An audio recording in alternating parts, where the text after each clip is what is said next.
নমস্কার, আমি সায়ন্তিকা। আমার চ্যানেল দ্য রিফ্লেক্টিভ ট্রেডারে আপনাদেরকে স্বাগত জানাই। আজকে সম্পূর্ণ একটা অন্য ধরনের এপিসোড নিয়ে আপনাদের কাছে এসেছি। প্লিজ আপনারা দেখবেন, পুরো ভিডিওটা দেখবেন। অনেকেই এখন মার্কেটে, স্টক মার্কেটে ট্রেড অথবা ইনভেস্ট করতে চান, কিন্তু একটা বড় সমস্যা হয়ে দাঁড়ায় যারা মার্কেট আওয়ারে ধরুন অন্য কোনো কাজ করেন অথবা মার্কেট আওয়ারে থাকার কোনো সময়ই হয় না, তারা কিভাবে মার্কেটকে ট্যাকল করবেন এটাই ভাবেন, যে মার্কেটকে কিভাবে ট্র্যাক করব, মানে মার্কেটে কিভাবে বাই করব, কিভাবে সেল করব, এভাবে মার্কেট আওয়ারে কিভাবে ট্র্যাক করব, সেই কারণে বুঝতে না পেরে হয়তো এই বেনিফিট থেকে দূরে আছেন। তাদের জন্য একটা বিশেষ ব্যবস্থা হলো AMO অর্ডার।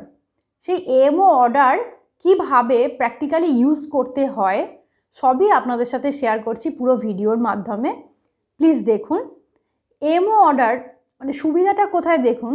ধরুন আপনি সারা দিনের কাজের পর সন্ধেবেলায় বাড়ি ফিরলেন এবং আপনার কাছে যদি একটা প্রুভেন স্ট্র্যাটেজি থাকে, প্রুভেন স্কিনার থাকে, ভালো স্কিনার থাকে, যেটা দিয়ে খুব সহজেই আপনি মার্কেটে আপনার স্টক সিলেক্ট করতে পারলেন, অথবা একটু বেশি সময় দিয়ে মার্কেটে স্টক সিলেক্ট করলেন এবং আগে থেকে ঠিক করে রাখলেন কোন স্টকটাকে পরের দিনের জন্য আপনি বাছাই করছেন, বাই করবেন, কিংবা আপনার বাই করা আছে, অলরেডি বাই করা আছে হোল্ডিংয়ে, সেটাকে আপনি নিজেই মার্কেট আওয়ারের পরে AMO অর্ডার কিভাবে প্রেস করে সেটাকে সেল করতে পারেন, সেই সমস্ত ব্যাপার AMO অর্ডার নিয়ে আজকে আমার এই সম্পূর্ণ ভিডিওটা। প্লিজ আপনারা দেখবেন। তার সাথে কিভাবে আমি পুরোপুরি স্ক্রিনে আপনাদেরকে দেখাচ্ছি। এই AMO অর্ডারের বিষয় জানিয়ে রাখি, 3টে মার্কেট আওয়ার শেষের পরে 3:45 থেকে নেক্সট ডে, মানে নেক্সট ডে যে মার্কেটের ট্রেডিং ডে, সেই ট্রেডিং ডে শুরু হওয়ার আগে পর্যন্ত আমরা বাই অর্ডারটা দিয়ে রাখতে পারি। যে কোনো সময় আমরা AMO অর্ডার প্রেস করে বাই অর্ডার দিতে পারি। কিন্তু সেল অর্ডারের ক্ষেত্রে একটা বিষয় আছে, সেটা বিকাল 5টার পরে আমরা সেটা দিতে পারি এবং যে কোনো সময়, মোট কথা বিকাল 5টার পরে AMO অর্ডারটা সেল করার ক্ষেত্রে হোল্ডিংয়ে যেটা আছে সেটা সেল করব, সেটার ক্ষেত্রে বিকাল 5টার পরে আমরা সেই অর্ডারটা প্রেস করতে পারি, মানে অর্ডারটা নেয়। কিভাবে আমরা AMO অর্ডারকে কাজে লাগিয়ে আমরা স্বপ্নটা পূরণ করতে পারি, মানে মার্কেট আওয়ারে না থেকেও কিভাবে কাজ করা যেতে পারে, সেই সম্পূর্ণ আইডিয়াটা এবং অর্ডার টাইপগুলো আমি আপনাদের কাছে আজকে ভিডিওর মাধ্যমে তুলে ধরছি। প্লিজ দেখুন। আর অসংখ্য ধন্যবাদ আমার সমস্ত ভিউয়ার্স এবং সাবস্ক্রাইবার্সদের, এবং আপনাদের নিয়মিত যে কমেন্ট করেন, থ্যাংক ইউ, সবাইকে অসংখ্য ধন্যবাদ জানাই। আর আপনাদের কমেন্টের মাধ্যমে আমার রেগুলার, মানে আপনাদের কাছে ফিরে আসা, বেশ কয়েকদিন ভিডিও আপলোড করা হয়নি, কিন্তু দেখবেন আমি ধীরে ধীরে আপনাদের সাথে যেভাবে ভিডিও শেয়ার করব, এবং আপনারা যারা রেগুলার আমার চ্যানেলের দর্শক, অবশ্যই একজন প্রফেশনাল ট্রেডারের সঙ্গে থাকলে ধীরে ধীরে আমি বিগত কয়েক বছরের মধ্যে কিভাবে নিজেকে ধীরে ধীরে প্রতিষ্ঠিত করছি, আমার সঙ্গে থাকলে আমার চ্যানেলের মাধ্যমে আপনারাও অবশ্যই আমার মনে হয় উপকৃত হবেন। আর যারা নতুন একদম নিউ কামাররা, অনেকেই অনেক প্রশ্ন করছেন, ভাবছেন যে মানে একটু স্টুপিডিটি হয়ে যাচ্ছে, এরকম ভাবার কোনো বিষয় নেই। ভাবছেন আমি কি ভাববো, এতবার এত কিছু কোশ্চেন জিজ্ঞাসা করছি আমাকে, আমি তো রিপ্লাই দিই, আপনারা জানেনই, তবে কয়েকদিন কিছু রিপ্লাই দেওয়া হয়ে ওঠেনি, আমি দিচ্ছি। প্লিজ আপনারা কোনো ভাববেন না যে সায়ন্তিকা কী ভাবছে, বা যারা বড় আছেন, যারা ছোট আছেন, তারা কেউ কিছু এরকমভাবে ভাববেন না। আপনাদের যেটা ইচ্ছা, মানে যেটা দরকার বলে মনে হচ্ছে কিছু বুঝতে পারছি না, নির্দ্বিধায় আপনারা আমাকে কমেন্টের মাধ্যমে জানাবেন। আমার সময় হবে যখন ধীরে ধীরে আমি সবাইকে কিন্তু রিপ্লাই করি। প্লিজ আপনারা কোনোভাবে ভাববেন না যে কি ভাবছে, মানে একটু বোকামি হয়ে যাচ্ছে, এই রকম ভাবনা ভাববেন না। আপনাদের যেটা দরকার অবশ্যই আপনারা আমার সঙ্গে শেয়ার করবেন, আমিও আপনাদের সাথে যতটা পারি ভাগ করে নিতে পারলে আমারও ভীষণ ভালো লাগে, কারণ বিষয়টাই আমার অত্যন্ত প্রিয়। তাই আপনাদেরকে বলছি, আপনারা নিজেদের মতো শেয়ার করতে পারেন। আসুন এবার আমি পুরো অর্ডারটা কিভাবে আমরা প্রেস করতে পারি দেখাচ্ছি। স্ক্রিনে আসি, দেখা যাক। স্ক্রিনেতে আসার আগে আমি আপনাদেরকে জানাচ্ছি এমও যে লিঙ্কটা আছে, এমও অর্ডার কিভাবে প্রেস করতে হয়, মানে এমও অর্ডারের লিঙ্কটা আমি ডেসক্রিপশানে দিয়ে দিচ্ছি, আপনারা দেখে নিতে পারেন ডিটেলসে। এবারে আসুন অর্ডার দিয়ে কিভাবে, মানে অর্ডারগুলো কিভাবে হয় বা প্রত্যেকটা অর্ডারের কি ফাংশন সেটা আমি আপনাদের সাথে শেয়ার করছি। MO order means after market order. এই সবকটা স্টকের মধ্যে থেকে আমি স্টেট ব্যাংকটাকে চুজ করছি, একটা ডেমো অর্ডার দিয়ে দেখাচ্ছি কিভাবে অর্ডার দিতে হয়। তার আগে বলে রাখি, এমও অর্ডারে যে এই যে প্রত্যেকটা মার্কেট, লিমিট, এসএলএম, এই যে প্রত্যেকটা অর্ডার টাইপ দেখছেন, এগুলো মার্কেট মানে যখন চলবে সেই সময়তেও একই রকমভাবে একই সেন্সে কাজ হয়।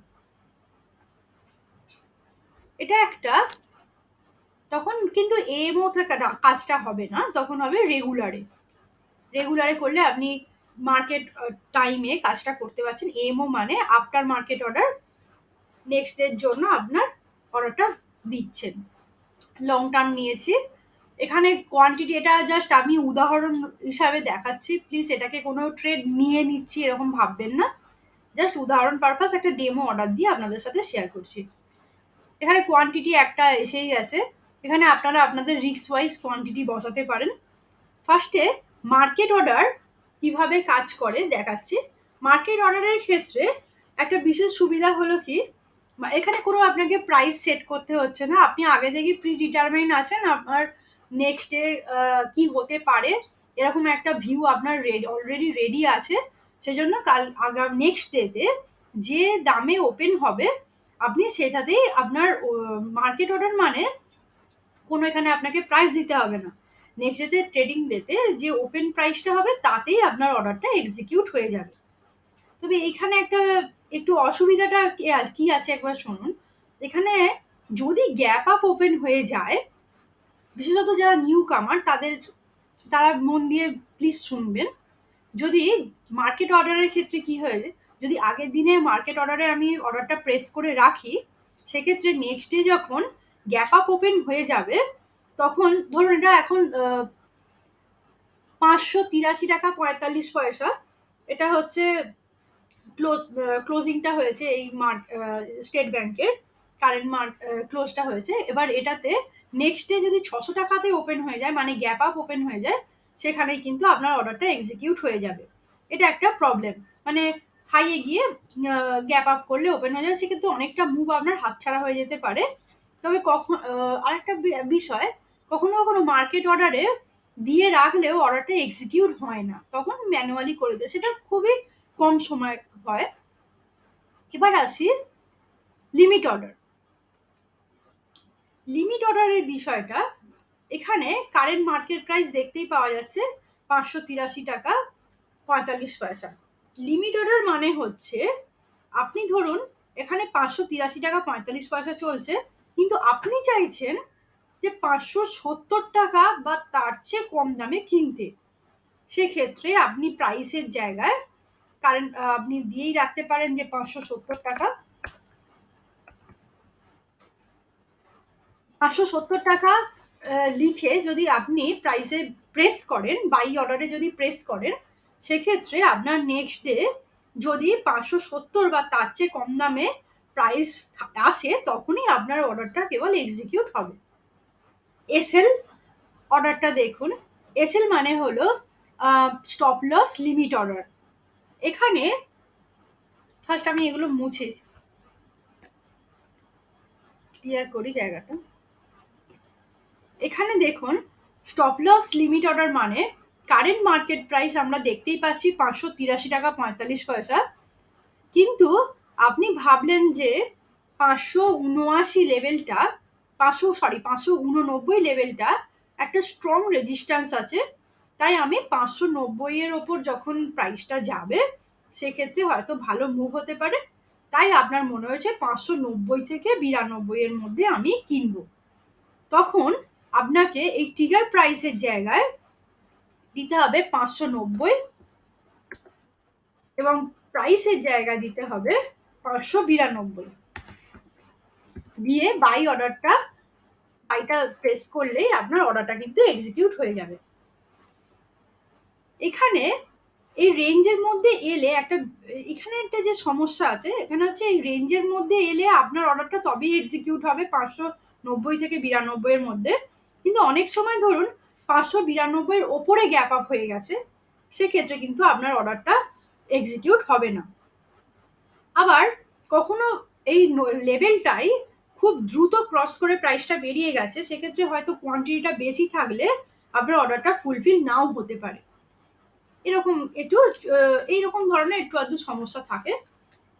নেক্সট আমরা আসবো SL market. SL market order হলো মানে স্টপ লস মার্কেট অর্ডার। এখানে আমরা জানি যে আমাদের কারেন্ট মার্কেট প্রাইস আছে 583 টাকা 45 পয়সা, কিন্তু আপনার মনে হয়েছে 590 টাইপ 590, এই 590 এর ওপর যে কোনো ভ্যালুতে আপনি ধরুন বাই করতে চাইছেন, সেক্ষেত্রে এই ট্রিগার প্রাইসে একটাই আপনার জন্য ওপেন হয়ে থাকবে যে ট্রিগার প্রাইস, এখানে 590 আপনাকে লিখতে হবে এবং এক্ষেত্রে 590 বা তার ওপরে গেলেই আপনার অর্ডারটা এক্সিকিউট হয়ে যাবে। এই হলো এসএল মার্কেট অর্ডার। এখানে মেন সমস্যা যেটা হলো সেটা হলো যদি গ্যাপ আপ হয়ে যায়, ধরুন আপনি এসএল মার্কেট অর্ডারে দিয়ে রেখেছেন কিন্তু গ্যাপ আপ ওপেন হয়ে গেল, সেক্ষেত্রে কিন্তু আপনার অর্ডারটা এক্সিকিউট হয়ে যাবে। অনেকটা মুভ হাতছাড়া হয়ে যাওয়ার একটা সম্ভাবনা থাকে। ট্রেডিং হলে আপনার ফেভারেবল পজিশনে নাও থাকতে পারে, সেই কারণে এটা একটা সমস্যা। তবে এমও অর্ডারগুলো যেগুলো বললাম সেগুলো কিন্তু আবারও বলছি রেগুলার অর্ডার টাইপেও এগুলো একইভাবে কাজ করে। এইভাবে প্রত্যেকটা অর্ডার টাইপের আপনাদের পুঙ্খানুপুঙ্খ বলার চেষ্টা করলাম। প্লিজ আমার ভিডিওটা ভালো লাগলে বিশেষ অনুরোধ সাবস্ক্রাইব করবেন, লাইক করবেন, শেয়ার করবেন। Thank you for watching my video.